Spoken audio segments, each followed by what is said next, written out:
Hi Church, welcome back to IFGF Citylink Online Service. Senang sekali saya Gian dapat menyapa Anda semuanya di ibadah hari ini.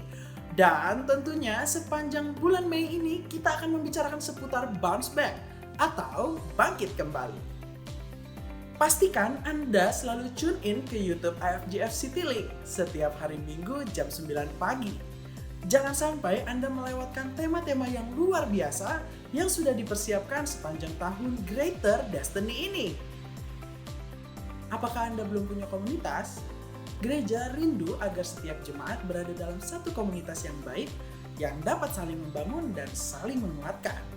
Oleh karenanya, mari bergabung dengan iCare yang ada di gereja IFGF Citylink. Saat ini, iCare tetap berjalan dengan format online. Jadwal iCare dapat Anda lihat di bawah ini. Bagi Anda yang belum bergabung dalam iCare, mari bergabung dengan iCare. Untuk informasinya silahkan menghubungi Bapak Andre. Dan tentunya kami rindu untuk mendukung setiap pokok doa yang Anda miliki. Untuk itu, silahkan kirimkan pokok doa pada nomor yang tertera pada layar. Mari bergabung dalam ibadah doa yang diadakan setiap hari Rabu jam 7 malam melalui platform Zoom. Untuk informasi selengkapnya dapat dilihat di sosial media IFGF Citylink. Hey parents, jangan lupa siapkan anak-anak Anda untuk mengikuti Kids Online Service setiap hari Minggu jam 10 pagi. Ibadah dapat diakses melalui link yang dibagikan setiap minggunya. Dan selain beribadah, tim IFGF Kids sudah mempersiapkan aktivitas yang bisa dikerjakan. Dan pastinya seru abis nih. Jadi jangan sampai dilewatkan. And last but not least, jangan lupa untuk follow dan subscribe sosial media IFGF Citylink untuk mendapatkan informasi-informasi terupdate seputar gereja. And once again, welcome to IFGF Citylink Online Service. Mari kita sama-sama masuk ke dalam hadirat Tuhan and enjoy the online service.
Shalom, selamat pagi Bapak Ibu Saudara yang dikasih Tuhan.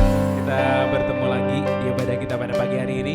Saya percaya setiap kita masih semangat mengikuti ibadah-ibadah kita, biarpun masih online, masih di rumah kita masing-masing. Tapi saya percaya setiap kita masih mempunyai satu kerinduan yang besar untuk beribadah kepada Tuhan. Untuk itu mari sama-sama pagi ini kita boleh satukan hati, kita arahkan hati pikiran kita kepada Tuhan, kita naikkan pujian yang terbaik buat Tuhan. Kita mau datang, kita mau masuki gerbangnya dengan hati bersyukur. Mari sama-sama kita datang kepada Tuhan. Kita naikkan pujian kita naikkan sembah kita kepada Dia. Terima kasih Tuhan, terima kasih Yesus. Kami bersyukur Tuhan buat hari ini. Kalau sampai saat ini Tuhan, kami boleh terus menaikkan setiap pujian kami kepadamu. Kami boleh terus menaikkan setiap sembah kami kepadamu Tuhan.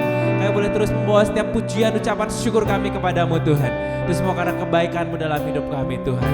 Karena Engkau baik Tuhan bagi setiap kami. Sungguh baik, teramat baik Tuhan bagi setiap kami. Terima kasih Tuhan, terima kasih Yesus. Kami mau serahkan sepenuhnya Tuhan ibadah kami ke dalam tangan kuasa-Mu. Di dalam nama Tuhan kami, Yesus Kristus, kami berdoa dan ucap syukur. Sama-sama kita katakan amin. Sekali lagi shalom Bapak Ibu Saudara. Kita memberikan tepuk tangan kemuliaan buat Tuhan kita Yesus Kristus. Kita mau masuki gerbangnya dengan hati bersyukur. Kita mau bersorak bagi Tuhan. Kita mau memuji nama Tuhan dengan segenap hati kita. Haleluya.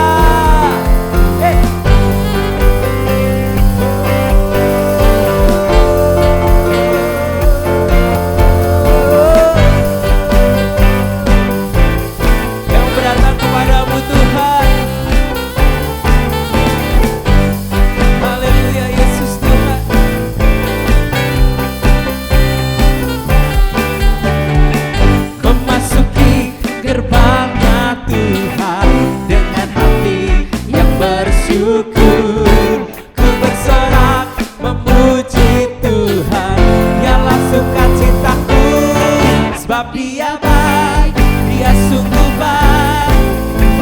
Kasih setianya untuk selamanya, sebab Dia baik, Dia sungguh baik. Kasih setianya kekal selamanya. Terima kasih Tuhan. Kami mau naikkan pujian bagi-Mu Tuhan. Kami mau naikkan sembah kami bagi-Mu Tuhan. Haleluya. Hey. Ku nyanyikan pujian bagi Dia dengan hati yang bersyukur. Ku rasakan kebaikannya di sepanjang hidupku, sebab Dia baik, Dia sungguh baik. Kasih setianya untuk selamanya, sebab Dia baik, Dia sungguh baik. Kasih setianya kekal, sebab Dia baik, Dia sungguh baik. Kasih setianya untuk selamanya, sebab Dia baik, Dia sungguh baik. Kasih setianya kekal, kasih-Nya tak pernah berubah, dulu sekarang dan selamanya. Terpujilah Tuhan, terpujilah Yesus, terpujilah Tuhan, terpujilah Yesus, terpujilah Tuhan, terpujilah Yesus. Sebab Dia baik, sebab Dia baik, Dia sungguh baik. Kasih setianya untuk selamanya, sebab Dia baik, Dia sungguh baik. Kasih setianya kekal, sebab Dia baik, Dia sungguh baik. Kasih setianya untuk selamanya, sebab Dia baik, Dia sungguh baik. Kasih setianya kekal, sebab Dia baik, Dia sungguh baik. Hey. Kasih setianya untuk selamanya, sebab Dia baik, Dia sungguh baik. Kasih setianya kekal, kasih setianya kekal, kasih setianya kekal selamanya. Yeay. Kasih setiamu kekal selamanya Tuhan. Haleluya. Oh, haleluya. Haleluya. Kasih setiamu kekal selamanya Tuhan. Kasih setiamu kekal untuk selama-lamanya Tuhan. Ini setiap kami Tuhan, anak-anak-Mu pagi hari ini, kami datang kepadamu membawa setiap pujian kami. Kami datang kepadamu membawa setiap sembah kami Tuhan. Dan biarlah dari mulut kami keluar puji-pujian bagi Engkau, karena Engkau pujaan setiap kami Tuhan, anak-anak-Mu Yesus. Terima kasih Tuhan. Terima kasih Yesus Tuhan.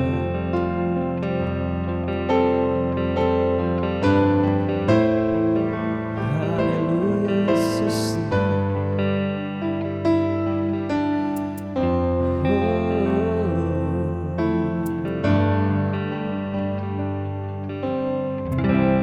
Hanya Kau pujaan setiap kami Yesus Tuhan.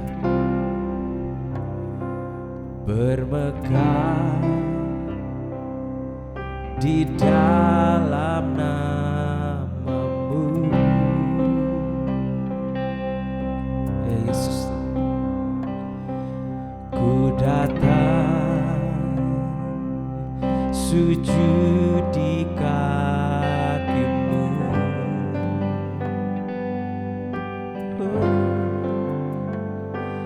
Terlebih indah ku berada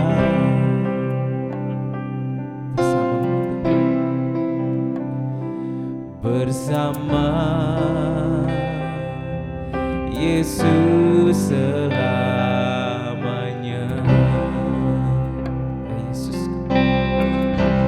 Ya Yesusku,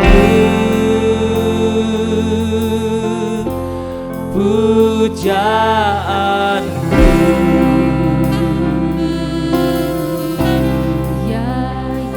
Benar Tuhan.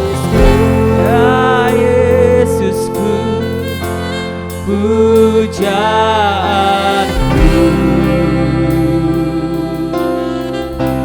Ya Yesusku,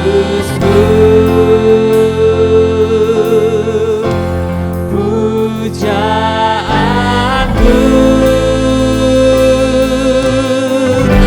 Genap hidupku menyembahmu.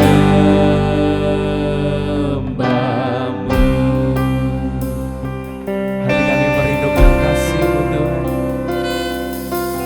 Jiwa kami haus akan hadir-Mu Tuhan. Hatiku rindukan kasih-Mu. Jiwaku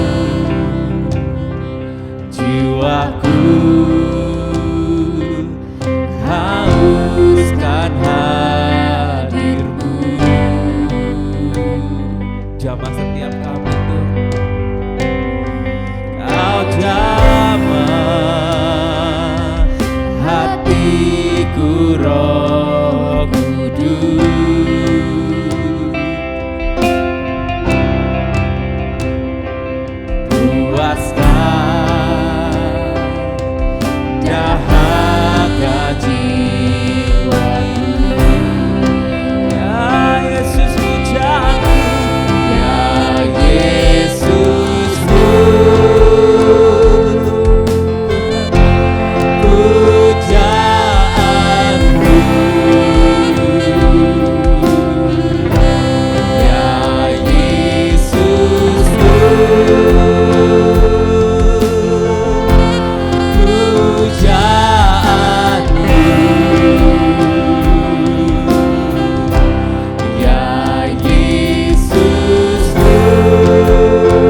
Engkau Tuhan.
Hati kami menyembah Engkau Tuhan. Segenap jiwa kami menaikkan setiap pujian bagi Engkau Yesus. Terima kasih Tuhan, terima kasih Yesus. Terima kasih Tuhan. Bila setiap kami Tuhan, terus menaikkan setiap pujian kami kepadamu Tuhan. Sembah kami kepadamu Yesus. Ucapan syukur kami kepadamu Tuhan. Kau ku sembah, Kau ku sembah, Kau ku sembah. Oh Tuhan, kami sembah Engkau Yesus. Kau ku sembah, Kau ku sembah,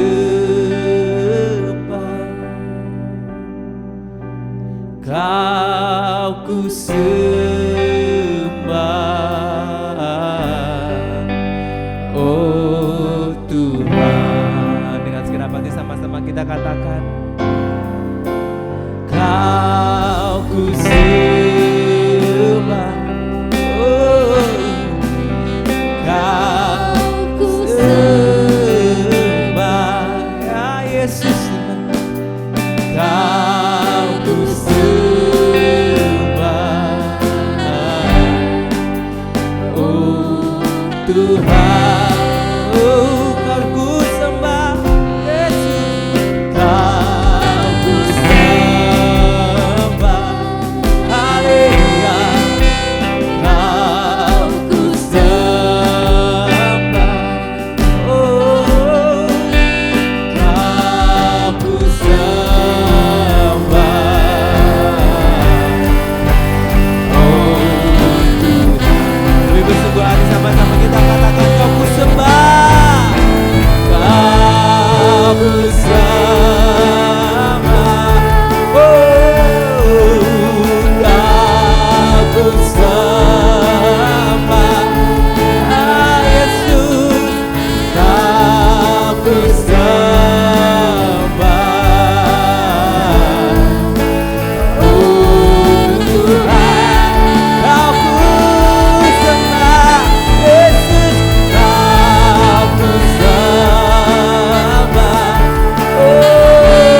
ku sembah,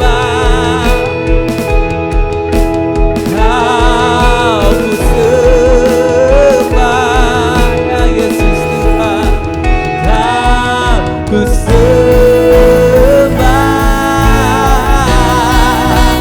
Oh Tuhan, sekali lagi saudara, dengan segenap hati katakan Kau ku sembah, Kau ku sembah, ya Yesus, Kau ku sembah, Kau ku sembah. Oh Tuhan, Kau ku sembah Tuhan, Kau ku sembah, ya Yesus Tuhan, Kau ku sembah, Kau ku sembah. Oh Tuhan, Kau ku sembah ya Tuhan, Kau ku sembah. Oh Tuhan, Kau ku sembah ya Tuhan, Kau ku sembah. Oh Tuhan, haleluya. Kami sembah Engkau Tuhan, kami sembah Engkau Yesus. Terima kasih Tuhan, terima kasih Yesus. Kami bersyukur Tuhan buat setiap penyertaan-Mu dalam kehidupan kami Yesus, buat setiap janji-janji-Mu dalam kehidupan kami Tuhan. Kami bersyukur Yesus. Dan saat ini Tuhan kami tahu Tuhan, Kau rindu berkata-kata kepada setiap kami, Kau rindu berbicara lebih lagi kepada setiap kami anak-anak-Mu Tuhan. Dan di setiap kami Tuhan, anak-anak-Mu siap mendengar isi hati-Mu Tuhan. Pakai hamba-Mu Tuhan untuk menyampaikan isi hati-Mu. Dan kami tahu Tuhan, Kau telah berbicara banyak kepada hamba-Mu Tuhan. Terima kasih Yesus, terima kasih Tuhan. Di dalam nama Tuhan kami Yesus Kristus, firman-Mu siap kami terima Tuhan. Haleluya. Amin. Shalom Bapak Ibu semuanya, selamat hari Minggu. Saya bersyukur bisa menjumpai Bapak Ibu semuanya dan saya percaya semua Anda dalam kondisi yang sehat, mengalami pertolongan dari Tuhan. Sebentar kita akan mendengarkan berita firman Tuhan yang membuat hidup kita kuat dan terus berjalan bersama dengan Tuhan. Karena firman Tuhan saat ini yang menjadi kekuatan hidup kita. Sebelumnya kita akan deklarasikan kabar baik untuk kita semuanya. 1, 2, 3. Inilah kabar baik. Saya diselamatkan oleh kasih karunia Allah, bukan oleh perbuatan saya. Saya dibenarkan, saya diubahkan, dan saya diberkati di dalam Dia. Sekarang saya tahu segala sesuatu terjadi dalam hidup saya untuk kebaikan. Karena saya dipanggil sesuai rencananya. Bersama kita hidup untuk kemuliaan Allah. People is our mission, connect with God, and make disciple. Greater destiny. Puji Tuhan Bapak Ibu semuanya. Sebentar kita akan mendengarkan berita firman Tuhan melalui hambanya Pastor Jonathan Kasmin yang sudah dipakai oleh Tuhan dengan luar biasa untuk mengembangkan I Care, I Grow, dan Discipleship. Beliau adalah pastor discipleship yang membawa semua orang-orang dimuridkan di dalam Tuhan. Dia menjadi dampak bagi banyak orang ya Bapak Ibu semuanya, dan beliau adalah tim pastoral juga dari gereja FGF di Bandung. Maka tidak perlu banyak waktu lagi saya berbicara, maka silakan Pastor Jonathan Kasmil memberitakan firman Tuhan. Mari kita berikan sambutan yang paling meriah untuk Pastor Jonathan Kasmil. Tuhan berkati.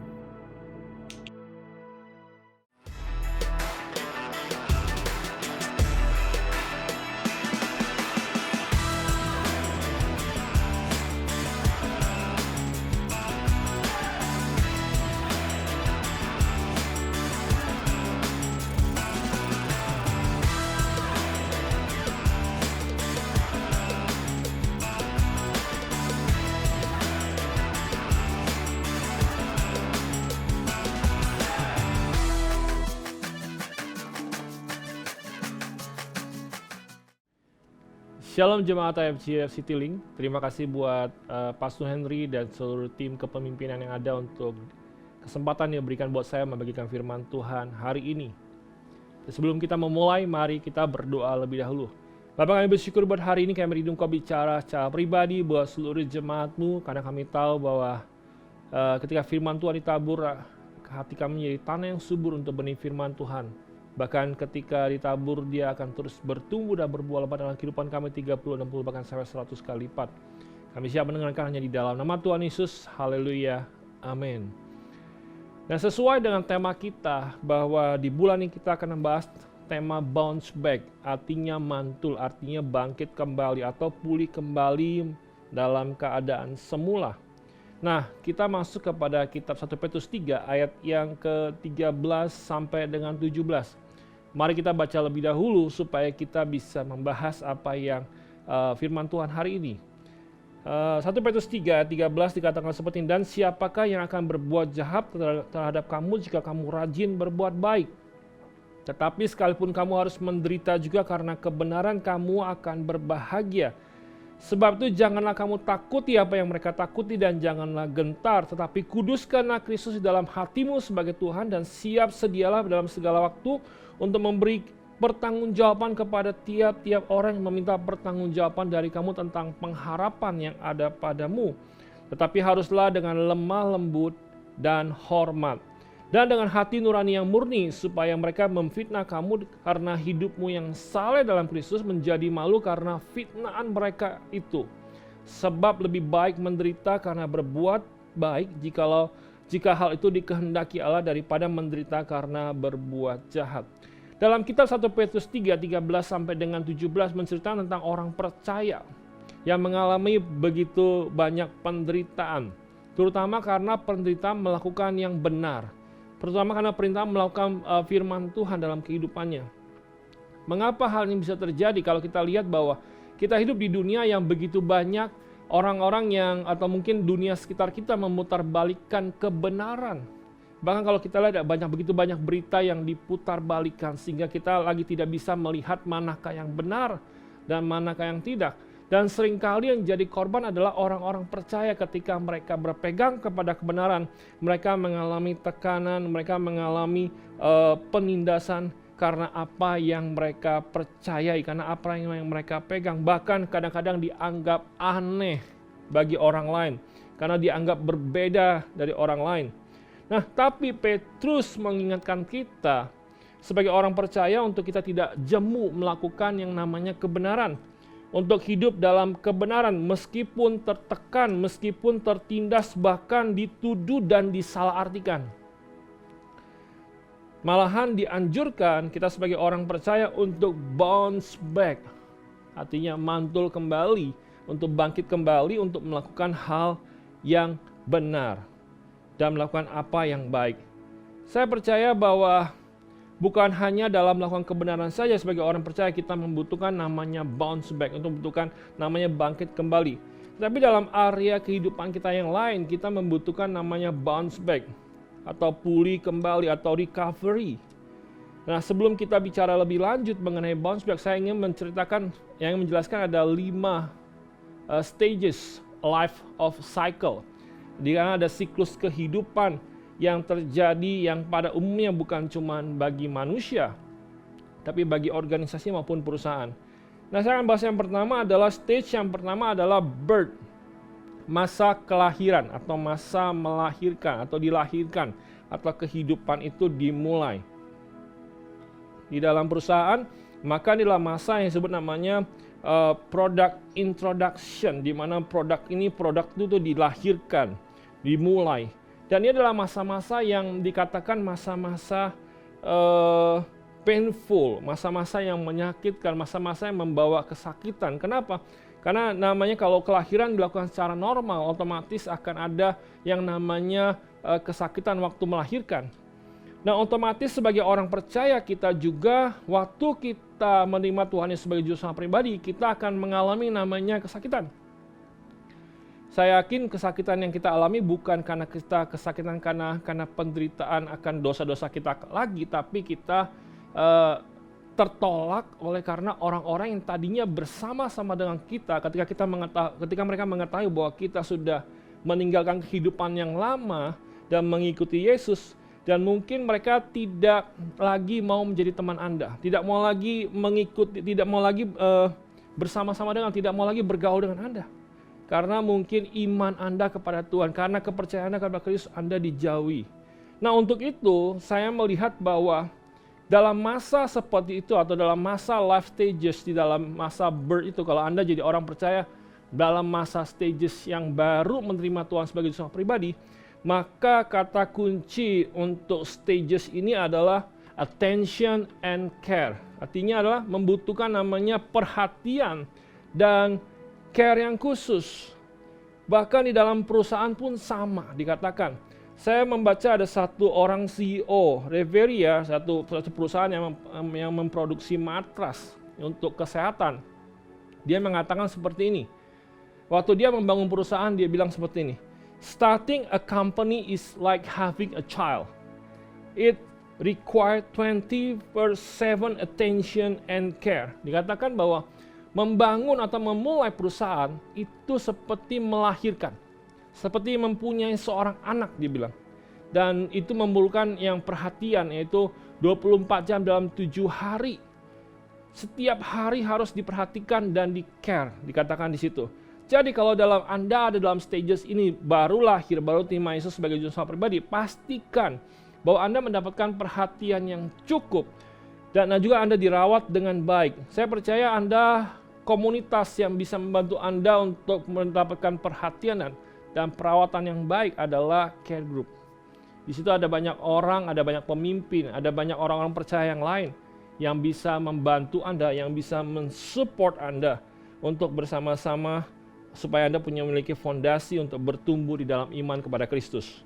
Nah, stages yang kedua adalah grow. Kalau kita lihat bersama-sama, grow itu adalah masa pertumbuhan. Kita nggak bisa selamanya di masa stages yang kita sebut namanya birth. Kita harus move dari birth menuju ke grow, supaya kita bertumbuh. Kalau kita juga tidak ingin anak kita dari tahun ke tahun tidak mengalami pertumbuhan. Nah, Tuhan menginginkan kita bahwa kita terus bertumbuh dari satu fase ke fase yang lain. Iman kita dari tahun ini harus berbeda dengan iman kita di tahun yang akan datang. Bahkan harus berbeda di tahun sebelumnya. Harus ada pertumbuhan yang terjadi karena masa pertumbuhan merupakan masa-masa yang penting. Dan di dalam masa ini membutuhkan begitu banyak yang namanya asupan protein, vitamin, energi supaya bisa bertumbuh dengan sehat. Dan ini juga tidak luput bagi kita sebagai orang percaya bahwa kita membutuhkan begitu banyak asupan, begitu banyak hal-hal yang bisa membangun hidup kita. Dan kita bisa lihat bahwa kita harus terus-menerus memberikan hidup kita dengan kita belajar bertumbuh, entah kita berdoa, membaca firman Tuhan, kita bergabung dalam kelompok kecil, dalam care group, ataupun juga kita punya hati yang haus untuk ikut kelas discipleship journey. Saya percaya itu akan membantu Anda untuk terus bertumbuh. Saya bacakan Efesus 4, 15 sampai dengan 16 dikatakan seperti ini.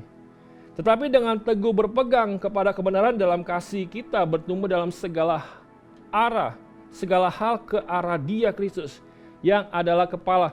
Daripadanya lah seluruh tubuh yang rapi tersusun diikat menjadi satu oleh pelayanan semua bagian, sesuai dengan kadar pekerjaan tiap-tiap anggota, menerima pertumbuhan dan membangun diri dalam kasih. Nah, kalau kita Efesus mencatat bahwa kita harus terus bertumbuh dikatakan dan membangun diri dalam kasih, maka ini adalah perintah buat kita semua sebagai orang percaya. Kita nggak boleh berhenti sampai di satu titik. Kita harus terus bertumbuh. Nah, pastikan Anda memiliki pertumbuhan yang terus terjadi secara progresif. Nah, begitu juga perusahaan, begitu juga organisasi. Perlu terus bertumbuh karena pertumbuhan merupakan masa yang penting. Dan kalau kita lihat untuk pertumbuhan ini, maka kata kunci untuk di stage ini adalah focus and learn. Kenapa bisa seperti itu? Because what you focus and learn on will grow. Artinya apa yang Anda fokuskan dan Anda pelajari, Anda belajar, Anda akan bertumbuh. Pastikan Anda belajar, Anda fokus, pasti Anda akan bertumbuh. Saya rasa kalau kita benar-benar fokus mengerjakan segala sesuatunya, kita akan bertumbuh. Kita akan bisa jadi lebih baik. Kita akan lebih mengerti banyak hal dalam kehidupan kita. Nah, ada 5 alasan kenapa kita perlu fokus dan belajar sehingga kita bisa bertumbuh. Yang pertama adalah ketika kita fokus, ketika kita membuka diri kita untuk belajar, maka kita akan bisa bergerak lebih cepat. Yaitu kita bisa move faster. Karena kalau kita tahu kita bisa menguasai satu hal dengan baik, maka kita mengerjakan segala sesuatu akan bisa dengan cepat. Contohnya kalau Anda belajar dengan baik untuk editing, untuk mungkin sekarang ini zamannya online, segala sesuatu membutuhkan namanya video editing dan sebagainya, atau graphic design dan sebagainya, karena segala sesuatu dibutuhkan.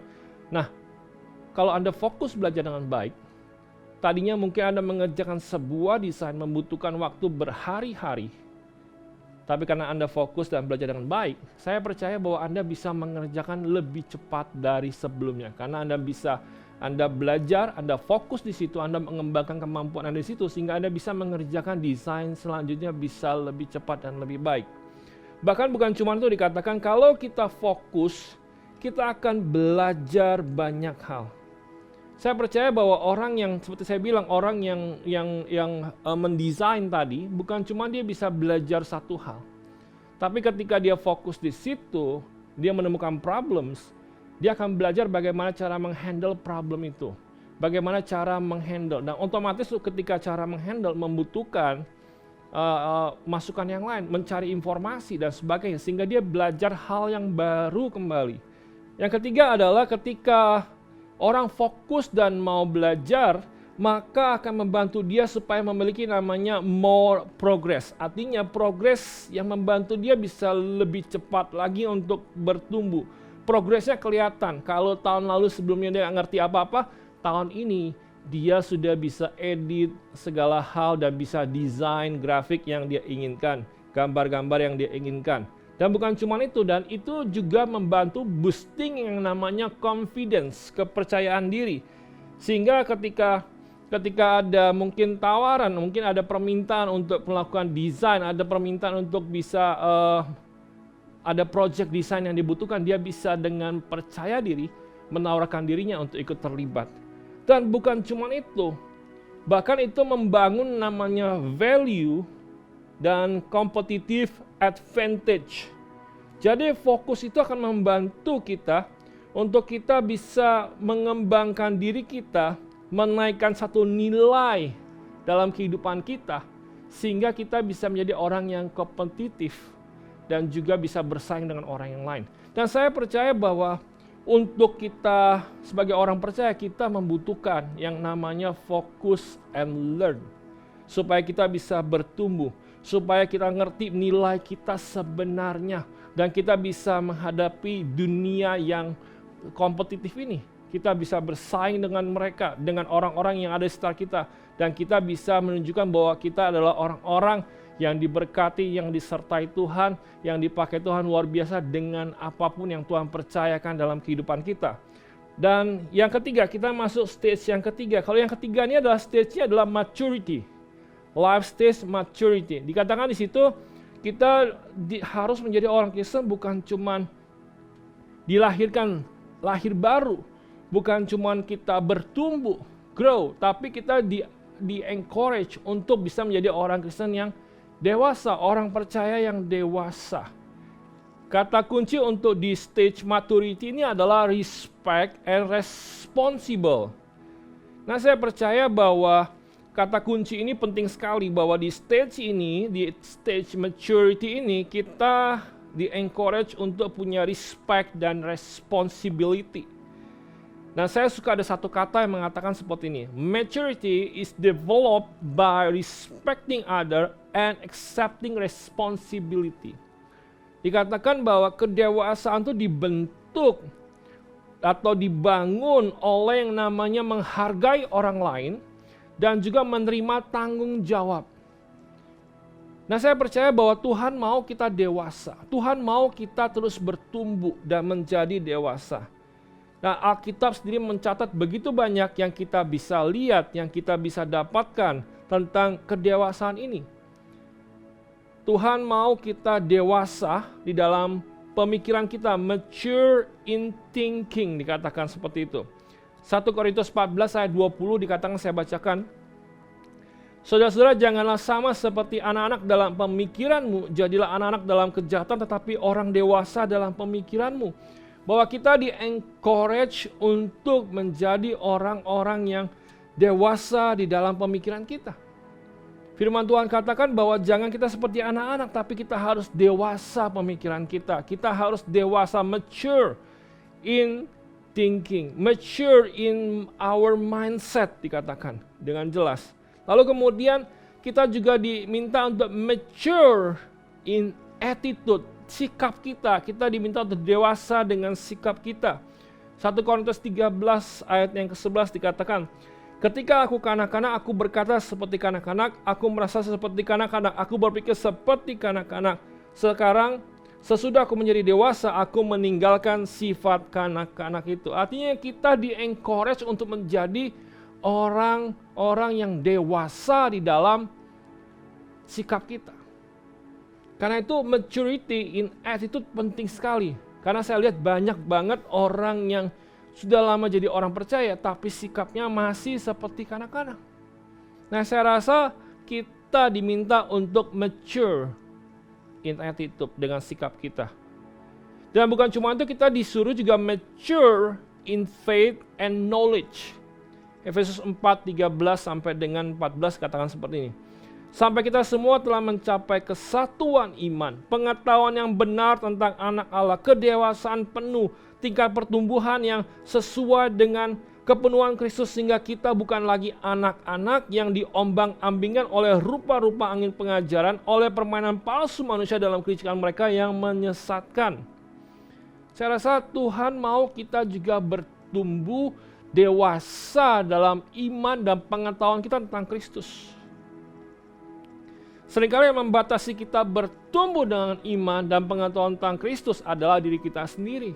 Kita merasa jadi orang Kristen sudah cukup cuman ke gereja hari Minggu, ibadah online, nggak perlu ikut kelas, nggak perlu ikut care group.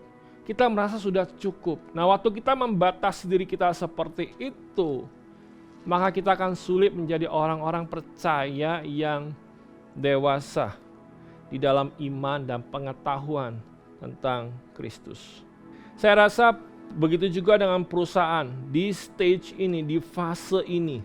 Mereka juga harus memiliki bisa memiliki yang namanya penghargaan atau penghormatan, bahkan juga punya tanggung jawab terhadap klien, investor, karyawan, bahkan terhadap produk yang mereka buat, mereka bangun. Dan saya rasa kita perlu menyadari bahwa kita juga perlu mature in making decision, yaitu kita perlu dewasa dalam membuat keputusan.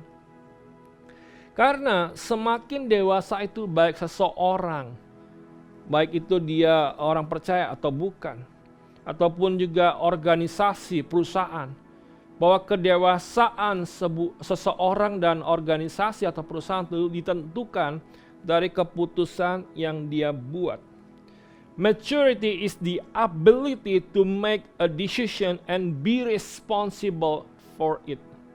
Artinya kedewasaan itu adalah satu kemampuan untuk membuat keputusan dan bertanggung jawab atas keputusan yang dipegang, yang diambilnya. Nah, saya percaya kita semua di-encourage untuk menjadi dewasa. Nah, fase yang keempat adalah decline. Kita tahu sebagai manusia secara fisik dilahirkan, kemudian bertumbuh, lalu kemudian dewasa. Setelah dewasa menuju yang namanya decline, yaitu penurunan segala sesuatunya dari fisik kita. Tapi saya mau ingatkan kepada Anda semua bahwa kita ini adalah manusia rohani. Ada manusia rohani kita juga.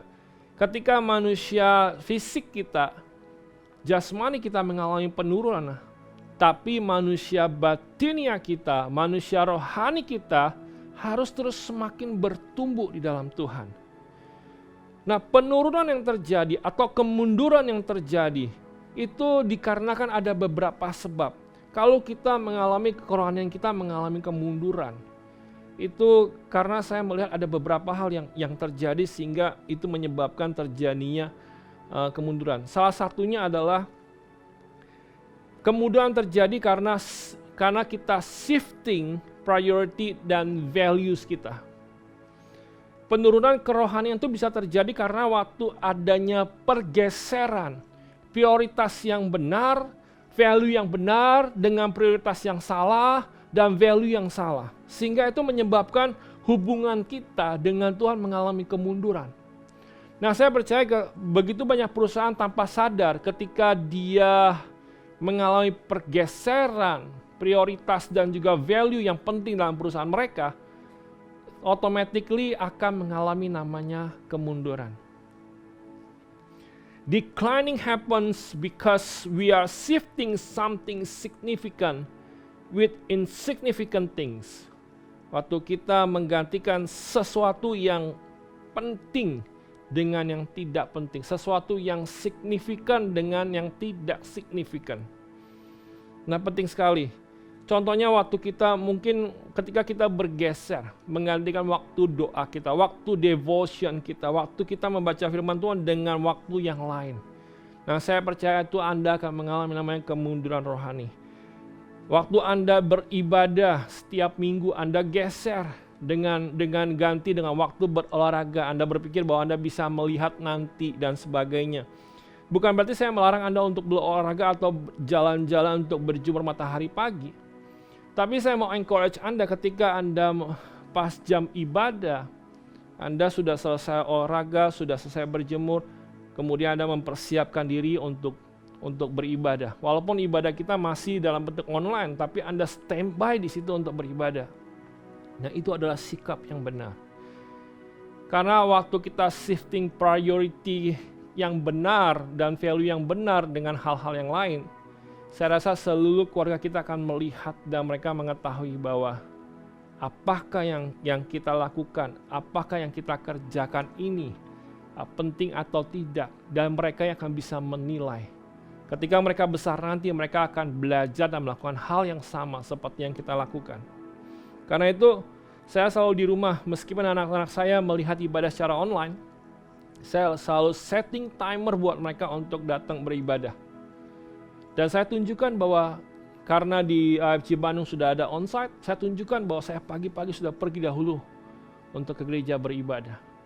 Saya tunjukkan bahwa saya punya prioritas dan value yang benar. Sehingga mereka melihat sendiri pun, dan kadang-kadang tidak perlu dibangunkan, kadang-kadang tidak perlu mereka tidak perlu sampai harus diminta untuk beribadah, mereka sudah standby untuk jam di mana ada ibadah kids buat mereka. Nah, saya percaya kita harus bisa melihat value yang benar. Dan kita harus bisa mempertahankan value dan prioritas yang benar dalam kehidupan kita sebagai orang percaya. Nah, kalau dibiarkan terus, declining ini terjadi, kemunduran ini, penurunan ini terjadi, maka akan masuk fase yang kelima, yaitu mengalami namanya kematian. Nah, saya percaya bahwa semua orang akan secara manusia, secara fisik akan mati suatu saat nanti. Tetapi iman kita kepada Kristus, hubungan kita kepada Tuhan tidak boleh padam atau tidak boleh mengalami namanya kematian. Karena itu sebelum kita menuju kematian, kita harus menyadari waktu kita mengalami kemunduran. Walaupun kematian secara fisik, Paulus katakan, sebagai orang percaya adalah sebuah keuntungan, tapi selama kita ada, selama kita hidup, kita punya tugas untuk menghasilkan buah. Kita punya tugas untuk bisa menjadi berkat bagi banyak orang lain. Kita punya tugas untuk mengerjakan keselamatan yang Tuhan berikan dalam kehidupan kita. Kita punya tugas untuk mengerjakan iman kita. Jadi kalau kita dalam fase sebelum masuk pada fase kematian, fase declining, kita harus segera menyadari, kita harus melihat bahwa ada ada hal-hal yang terjadi dalam kehidupan kita, dalam kerohanian kita yang perlu kembali kita bounce back, atau kita perlu kembali bangkit kembali. Karena di tengah-tengah tekanan yang ada, di tengah-tengah situasi yang ada terjadi dalam kehidupan kita, kita harusnya peka dan bisa mendeteksi ini. Kita harus bisa bounce back kembali. Karena itu apa yang kita lakukan dengan situasi kita? Saya melihat ada 3 hal yang kita bisa lakukan. Kembali yang pertama adalah shifting back your priorities and value dikatakan. Yang pertama adalah kita harus kembalikan apa yang menjadi prioritas utama dalam kehidupan kita sebagai orang percaya. Bahkan kalau ada nilai-nilai yang kita tinggalkan, ya, atau tidak sengaja kita geser dengan nilai yang lain, maka kita harus tarik itu kembali nilai yang sesuai dengan firman Tuhan. Dan kita mulai bangun kembali, dan kita mulai atur kembali, sehingga kita memiliki prioritas yang benar dan value yang benar. Sehingga orang-orang di sekitar kita melihat bahwa ada hal yang berubah dalam kehidupan kita. Dan saya rasa ketika kita mengatur prioritas kita yang utama kembali menjadi prioritas kita, saya rasa hidup kita akan berbeda. Matius 6:33, Tuhan sendiri mengajarkan, tetapi cari dahulu kerajaan Allah dan kebenarannya, maka semuanya itu akan ditambahkan kepadamu. Firman Tuhan aja katakan bahwa kita harus kembali kepada prioritas yang utama. Cari dahulu Tuhan, cari dahulu kerajaan Allah. Semuanya Tuhan tambahin. Bahkan Efesus 1:22 sampai dengan 23 dikatakan seperti ini. Dan segala sesuatu telah diletakkan di bawah kaki Kristus. Segala sesuatunya ditaruhkan kepada Kristus lebih dahulu dikatakan. Dan dia telah diberikannya kepada jemaat sebagai kepala dari segala yang ada. Jemaat yang adalah tubuhnya, yaitu kepenuhan dia yang memenuhi semua dan segala sesuatu. Jadi kalau kita lihat di sini, Efesus ini ngasih tahu kita bahwa taruh semuanya kepada Yesus, taruh semuanya kepada kaki Kristus dikatakan. Karena Kristus adalah kepala yang ada dan jemaat adalah tubuhnya. Otomatis segala yang dibutuhkan, segala yang dibutuhkan oleh tubuh, oleh jemaat dikatakan di situ, Tuhan akan memenuhi semua dan segala sesuatu. Saya percaya Tuhan mau kita kembali. Hari ini saya minta Anda list down, buat list atau prioritas-prioritas yang sudah bergeser dari prioritas firman Tuhan. Taruh kembali. Atau value-value yang sudah bergeser dalam kehidupan Anda taruhkan kembali. Kalau Anda pikir bahwa ibadah karena online menjadi tidak penting, saya encourage Anda untuk mulai kembalikan ibadah menjadi bagian yang paling penting dalam kehidupan Anda. Kalau doa dan devotion Anda tidak lakukan dengan rutin setiap hari, karena Anda nggak punya waktu, Anda sibuk untuk mencari uang, sibuk untuk supaya bisa mencukupi kebutuhan keluarga Anda. Saya kasih tahu Anda bahwa firman Tuhan katakan cari dahulu kerajaan Allah, semuanya akan ditambahkan. Nah, saya encourage Anda untuk taruh kembali value yang benar. Kalau selama ini Anda dulu sering ada doa bersama, sebagai suami istri dan anak bersama-sama, Anda ambil waktu kembali untuk taruh nilai itu kembali dalam musim-musim seperti ini, untuk berdoa bersama dan kembali.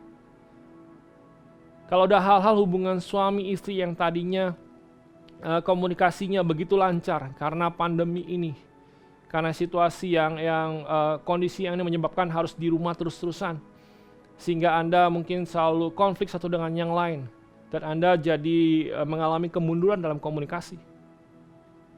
Taruh itu kembali, mulai belajar komunikasi, saling mengampuni satu dengan yang lain, mulai terbuka. Saya percaya bahwa ketika kita menaruh prioritas dan value yang benar kembali dalam kehidupan kita, itu adalah momen waktu kita mulai berada di bawah dan kita mulai naik sedikit demi sedikit. Yang kedua adalah make a plan and stick to it. Lukas 14 ayat 28 katakan, sebab siapakah di antara kamu yang mau mendirikan sebuah menara tidak duduk dahulu membuat anggaran biayanya kalau cukup uang untuk menyelesaikan pekerjaan itu. Saya rasa untuk segala sesuatunya dibutuhkan namanya perencanaan. Kita perlu buat perencanaan. Saya nggak tahu bahwa apa yang Anda rencanakan di tahun ini. Saya tahu mungkin karena tahun ini dan juga tahun depan tidak jelas, tidak penuh dengan ketidakpastian. Tapi saya mau kasih tahu, daripada kita berpegang kepada tahun yang berjalan, saya mengajak Anda semua untuk berpegang kepada Allah yang punya kepastian. Allah yang bisa menolong Anda, Allah yang bisa memegang tangan kanan Anda dengan penuh kemenangan. Karena itu belajar, tapi bukan berarti kita berdiam diri gak ngapa-ngapain. Justru kita harus buat perencanaan. Meskipun dalam perencanaan itu ada perubahan yang terjadi, kita belajar untuk tetap melakukan perencanaan yang ada dengan kita beradaptasi dengan kondisi situasi yang ada di sekitar kita. Kalau kita berencanakan untuk kita mulai membangun diri kita untuk membaca firman Tuhan setiap hari, untuk berdoa setiap hari, untuk sungguh-sungguh melakukan yang Anda rasa itu menjadi komitmen Anda sama Tuhan.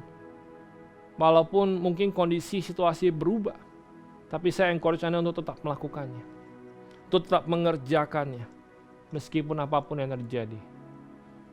Saya percaya bahwa ketika kita membuat perencanaan yang baik, ketika kita menghitung lebih dahulu, memikirkannya lebih dahulu dengan baik, dan ketika kita menjalankannya, dan kita berusaha menjalankan dengan situasi dan kondisi yang ada, itu akan membantu meningkatkan daya tahan kita untuk menghadapi situasi apapun juga. Yang ketiga adalah, poin saya yang terakhir adalah, bagaimana kita supaya bisa bounce back, bisa naik lagi. Yang ketiga adalah upgrade. Anda perlu belajar upgrade diri Anda. Dengan meningkatnya sosial media, segala sesuatu yang berhubungan dengan online, Anda harus upgrade diri Anda. Anda harus belajar banyak hal. Jangan menahan diri Anda untuk cuman di titik itu aja. Saya encourage Anda untuk pelajari, cari tahu. Banyak hal yang bisa Anda lakukan. Banyak hal yang bisa Anda pelajari. Anda perlu upgrade diri Anda untuk baca banyak buku. Untuk bisa belajar banyak hal, dapatkan informasi. Dan yang paling penting Anda belajar firman Tuhan. Upgrade diri Anda. Karena waktu Anda mengupgrade diri Anda, maka Anda akan lihat ada pertumbuhan. Dan itu membantu Anda untuk bisa memiliki hidup yang berkualitas. Pada tahun 1912, Ford Motor Company memiliki manajer production yang bernama William Knudsen. Dia dianggap sebagai salah satu orang yang terbaik di bidangnya. Knudsen ini melihat bahwa Model T-nya Ford yang sudah diproduksi 4 tahun berturut-turut itu harus diperbarui. Tapi Henry Ford, yaitu dia nggak suka dan dia mau tetap mempertahankan kalau mobil Ford itu modelnya adalah Model T. Dan dia nggak mau mobilnya itu dirubah-rubah, hasil kreasinya dirubah-rubah. Nah, suatu kali Knudsen ini berpikir dengan untuk meyakinkan Ford, dia bikin prototype mobil yang dibuat berbeda dengan desain, bukan desain Model T, tapi dengan desain baru. Tapi ternyata dia lakukan itu waktu Ford lagi jalan-jalan ke Eropa. Nah, waktu Ford balik, dia lihat mobil yang dibuat oleh William Knudsen ini. Dan dia marah sekali.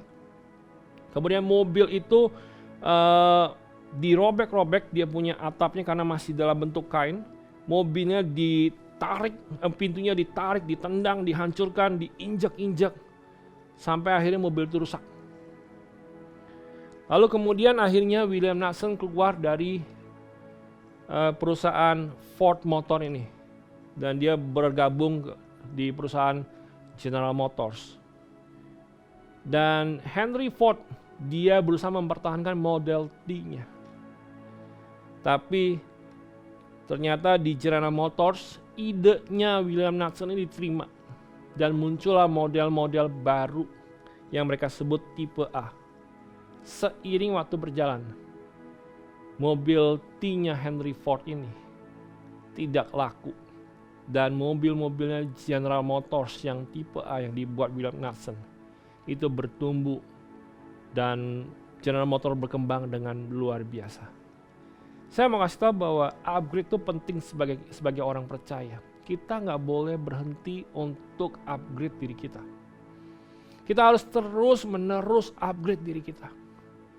Saya walaupun generasinya bukan generasi milenial, tapi saya belajar terus. Saya belajar apa yang perlu saya ketahui, saya cari tahu. Ya tentunya segala hal yang itu berguna buat saya sendiri. Saya tadinya nggak ngerti, saya tadinya nggak bisa. Jadi bisa dan jadi ngerti. Kenapa? Kita nggak boleh berhenti upgrade diri kita. Banyak aplikasi program-program yang bisa membantu pekerjaan saya. Dan saya nggak berhenti cuma tahu pakai Microsoft Office saja. Nah, saya tahu menggunakan program-program yang lain untuk membantu pekerjaan saya. Karena itu, saya encourage Anda untuk tidak lagi berhenti merasa diri Anda sudah cukup, upgrade diri Anda. Always upgrade yourself in every moment of your life. Jangan pernah berhenti untuk upgrade. Jadi bagaimana bounce back di tengah-tengah declining yang terjadi, fase declining dalam kehidupan kita. Yang pertama adalah shifting back your priorities and value. Taruh kembali prioritas utama dan nilai yang utama, yang penting, yang sesuai dengan firman Tuhan. Yang kedua adalah make a plan and stick to it. Yang ketiga adalah upgrade diri Anda. Mari kita berdoa bersama-sama. Bapa, kami bersyukur buat hari ini, momen yang luar biasa. Kami percaya bahwa jemaat-Mu Tuhan biar mulai kembali melihat prioritas yang mereka perlu kembalikan. Terutama prioritas-prioritas penting dan nilai-nilai yang penting yang sesuai dengan firman Tuhan. Yang perlu ditarik kembali dalam kehidupan jemaat-Mu Tuhan. Bahkan juga mereka mulai bikin perencanaan di tengah ketidakpastian yang ada. Dan mereka belajar menyerahkannya kepada Tuhan. Karena kami percaya ketika mereka menyerahkan kepada tangan Tuhan, maka segala rencana daripada anak-anak-Mu akan terlaksana dengan cara-Mu, dengan cara yang ajaib Tuhan. Bahkan juga kami berdoa seluruh jemaat-Mu juga tidak berhenti cukup puas dengan situasi mereka. Dan mereka mungkin ada yang berkata bahwa saya sudah cukup tua, saya tidak sanggup lagi berpikir, saya tidak bisa lagi untuk melakukan ini. Tapi encourage jemaat-Mu Tuhan supaya mereka terus maju. Supaya mereka terus belajar untuk tidak berhenti mengupgrade diri mereka Tuhan. Karena banyak hal yang harus mereka pelajari. Banyak hal yang mereka harus ketahui Tuhan. Supaya mereka terus bertumbuh dan menjadi lebih baik. Dan memiliki hidup yang berkualitas. Terima kasih Tuhan, berkati seluruh jemaat-Mu. Sertai apa yang Mu kerjakan buat semua berhasil. Hanya di dalam nama Tuhan Yesus Kristus kami bersyukur pada Engkau Tuhan. Haleluya. Amin. Tuhan memberkati. Selamat hari Minggu, Shalom Bapak Ibu semuanya. Saya percaya semua Bapak Ibu dalam keadaan sehat, diberkati Tuhan. Dan kita sudah melakukan ibadah hari ini, memuji Tuhan, menyembah Tuhan, juga mendengarkan firman Tuhan yang luar biasa, di mana kita boleh terus mengalami bangkit kembali dalam segala kehidupan kita semuanya. Seperti Tuhan yang sudah melakukan hal yang sama setelah Tuhan Yesus bangkit, hari ke-40, maka dia naik ke surga. Kalau kita bisa melihat tanggal 13 Mei kemarin, kita bisa merayakan hari kenaikan Tuhan Yesus ke surga, di mana Tuhan sudah menyelesaikan segala pekerjaannya di bumi, dan dia sudah bersama dengan Bapa di surga. Tujuannya apa Bapak Ibu semuanya? Kalau kita lihat dalam Yohanes 14 ayat 2b, bahwa dia naik ke surga, yaitu untuk menyediakan tempat bagi kita semuanya.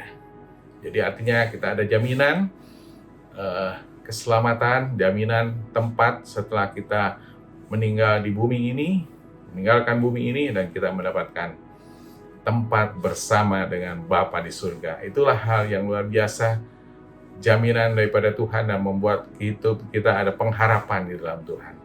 Pengharapan dalam Tuhan tidak mengecewakan, karena dia Allah yang luar biasa, Allah yang besar Bapak Ibu semuanya ya. Tapi tidak hanya itu saja, kita boleh melihat dalam firman Tuhan dalam Kisah Para Rasul 1 ayat ke-8, yaitu di mana sebelum Tuhan Yesus terangkat ke surga, dia berpesan kepada murid-muridnya supaya kita menjadi saksi Tuhan Yesus di Yerusalem, Yudea, dan sampai Samaria, Bapak Ibu semua.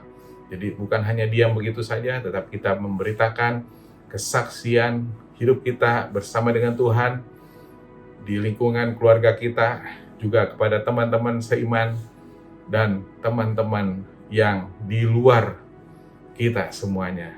Artinya kita boleh melakukan hal-hal yang luar biasa bersama dengan Tuhan. Karena ada apa? Roh Kudus yang diberikan dalam kehidupan kita semuanya.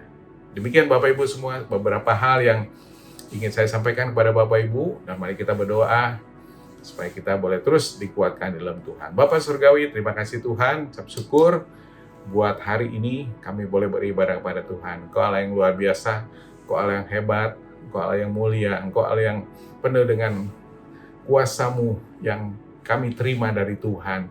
Melalui ibadah hari ini Tuhan, kami percaya Engkau selalu bersama dengan kami, karena ada Roh Kudus selalu bersama dengan kami. Karena Roh Kudus selalu menuntun kami, menghibur kami, menolong kami dalam setiap kesulitan, setiap kehidupan yang kami jalani saat ini Tuhan. Di tengah situasi yang saat ini tidak menentu, ataupun banyak hal-hal yang terjadi, tetapi Tuhan yang menolong kami semuanya. Tuhan yang menuntun hidup kami Tuhan. Berkati semua jemaat yang beribadah hari ini Tuhan, Engkau menolong di tempatnya masing-masing, memberkati mereka dengan kasih karunia yang luar biasa, menyertai kehidupan semua jemaat pada hari ini Tuhan. Mereka akan terus hidup bangkit di dalam segala keterpurukan. Mereka akan terus hidup naik, tidak turun, karena ada Tuhan bersama dengan semua jemaat yang ada Tuhan. Kami terus berdoa bagi yang sakit juga Tuhan sembuhkan di dalam nama Tuhan Yesus Kristus. Kuasa-Mu besar, bilur Yesus menyembuhkan mereka semuanya. Bahkan yang mengalami kesulitan demi kesulitan, mereka akan bangkit, mereka akan diberikan jalan keluar, pintu berkat surgawi dibukakan bagi semua jemaat yang ada pada saat ini Tuhan. Kami percaya Tuhan Yesus, Engkau selalu menyertai kehidupan kami, karena Engkau sudah memberikan kuasa itu, Roh Kudus ada bagi kami semuanya. Terima kasih Bapa, terpuji nama-Mu Tuhan Yesus, dulu sekarang dan sampai selama-lamanya. Mari saudara-saudara sekalian, kita angkat tangan dan buka hati kita terima berkat dari Tuhan. Jika engkau baik-baik mendengarkan suara Tuhan Allahmu dan melakukannya dengan setia, segala perintah firman Tuhan sampaikan kepadamu pada hari ini, maka engkau akan menjadi bangsa yang besar di bumi. Segala berkat akan datang kepadamu dan menjadi bagianmu setiap hari. Diberkatilah pada waktu masuk, diberkatilah pada waktu keluar. Apapun engkau kerjakan, dengan tanganmu, dengan pikiranmu akan berhasil, karena Tuhan Allahmu menyertai engkau semuanya. Marilah saudara-saudara terima berkat Bapa, kasih sayang daripada Tuhan Yesus Kristus, sekutuan dan penghiburan kuasa Roh Kudus, memberkati kita sekalian mulai hari ini, besok, dan sampai selama-lamanya. Yang sudah terima berkat, kita semua katakan, amin.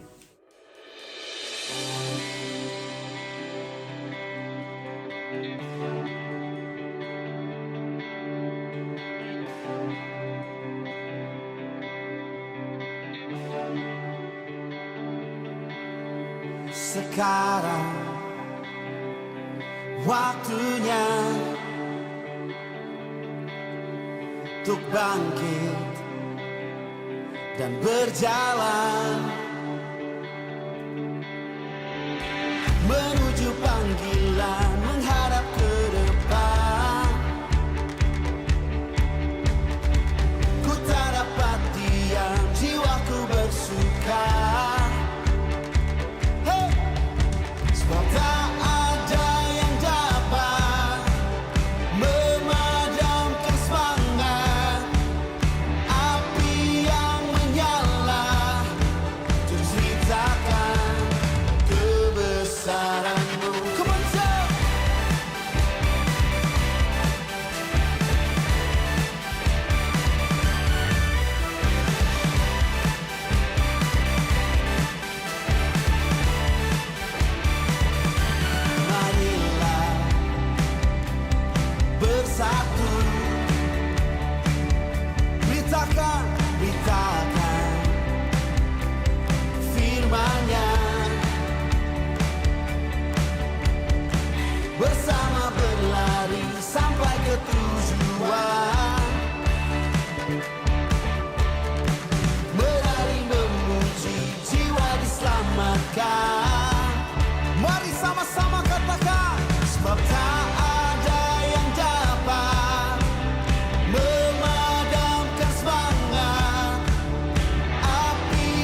bangkit dan hidup. Bangsa-bangsa mengaku. Dengan satu suara kita mau katakan, sampai seluruh